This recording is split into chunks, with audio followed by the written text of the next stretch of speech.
Hello everyone, రండి English నేర్చుకుందాం. Let's learn English.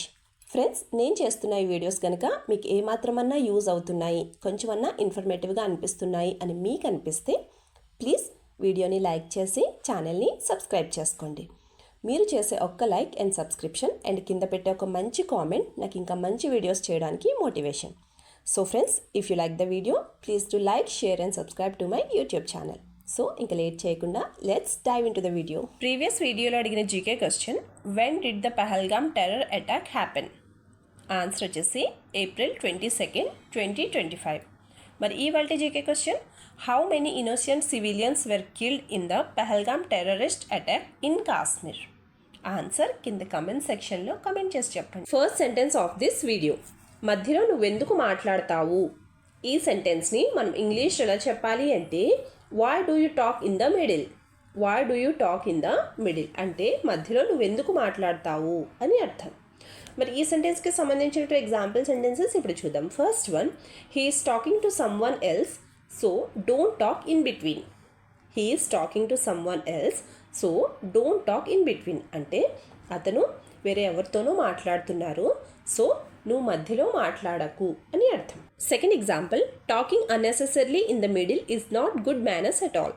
Talking unnecessarily in the middle is not good manners at all అంటే మధ్యలో అనవసరంగా మాట్లాడడం అనేది మంచి పద్ధతి కాదు అని అర్థం. నెక్స్ట్ వన్, ప్రతిదానికి గొడవ పడకు. ఈ సెంటెన్స్ని మనం ఇంగ్లీష్ ఎలా చెప్పాలి అంటే, don't fight over everything.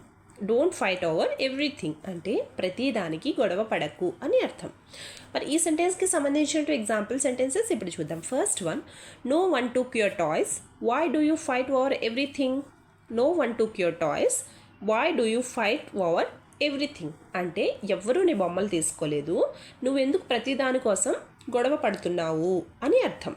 Second example, why are you shouting for no reason లేదా why are you screaming for no reason అంటే కారణం లేకుండా ఎందుకు అరుస్తున్నావు అని అర్థం. నెక్స్ట్ వన్, ఏడవడం ఎప్పటికి ఆపుతావు? ఈ సెంటెన్స్ని మనం ఇంగ్లీష్ ఎలా చెప్పాలి అంటే, when will you stop crying?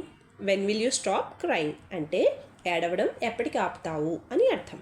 మరి ఈ సెంటెన్స్కి సంబంధించిన ఎగ్జాంపుల్ సెంటెన్సెస్ ఇప్పుడు చూద్దాం. First one, I won't talk to you if you don't stop crying. I won't talk to you if you don't stop crying అంటే నువ్వు గనక ఏడుపు ఆపకపోతే నేను నీతో మాట్లాడను అని అర్థం. Second example, if you cry like this over every little thing everyone will feel annoyed లేదా everyone will feel irritated అంటే నువ్వు ప్రతి చిన్న విషయానికి ఇలా ఏడిస్తే అందరికీ నీ మీద చిరాకు వేస్తుంది అని అర్థం. నెక్స్ట్ వన్, బేకరీలో ఏమేం తిన్నావో చెప్పు. ఈ సెంటెన్స్ని మనం ఇంగ్లీష్ ఎలా చెప్పాలి అంటే, what did you eat at the bakery? What did you eat at the bakery అంటే బేకరీలో ఏమేమి తిన్నావో చెప్పు అని అర్థం. మరి ఈ సెంటెన్స్కి సంబంధించిన ఎగ్జాంపుల్ సెంటెన్సెస్ ఇప్పుడు చూద్దాం. First one, tell me what you bought with the money I gave you.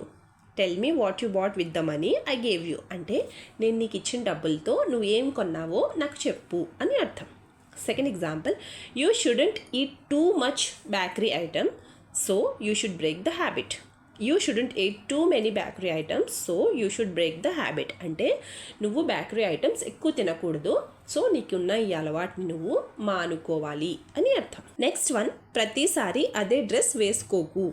ఈ సెంటెన్స్ని మనం ఇంగ్లీష్ ఎలా చెప్పాలి అంటే, don't wear the same dress every time.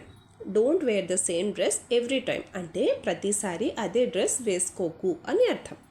మరి ఈ సెంటెన్స్కి సంబంధించిన ఎగ్జాంపుల్ సెంటెన్సెస్ ఇప్పుడు చూద్దాం. First one, now we have to go to a function, so don't wear this dress, wear something else. Now we have to go to a function, so don't wear this dress, wear something else అంటే మనం ఇప్పుడు ఒక ఫంక్షన్కి వెళ్ళాలి, నువ్వు ఈ dress వేసుకోవద్దు, వేరే ఏదన్నా డ్రెస్ వేసుకో అని అర్థం.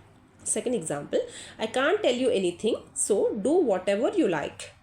I can't tell you anything, so do what ever you like అంటే నేను నీకేమీ చెప్పలేను, నీకు ఏది నచ్చితే అది చేసుకో అని అర్థం.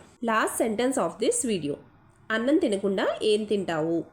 ఈ సెంటెన్స్ని మనం ఇంగ్లీష్ ఎలా చెప్పాలి అంటే, what do you eat instead of rice. What do you eat instead of rice అంటే అన్నం తినకుండా ఏం తింటావు అని అర్థం. మరి ఈ సెంటెన్స్కి సంబంధించిన ఎగ్జాంపుల్ సెంటెన్సెస్ ఇప్పుడు చూద్దాం. First one, you are acting out every day at meal time. You are acting out every day at meal time అంటే నువ్వు ప్రతిరోజు అన్నం తినే టైంకి నాటకాలు వేస్తున్నావు అని అర్థం. Second example, if you don't eat rice every day your health will deteriorate. If you don't eat rice every day your health will deteriorate అంటే నువ్వు కనుక ప్రతిరోజు అన్నం తినకపోతే నీ ఆరోగ్యం దెబ్బతింటుంది అని అర్థం.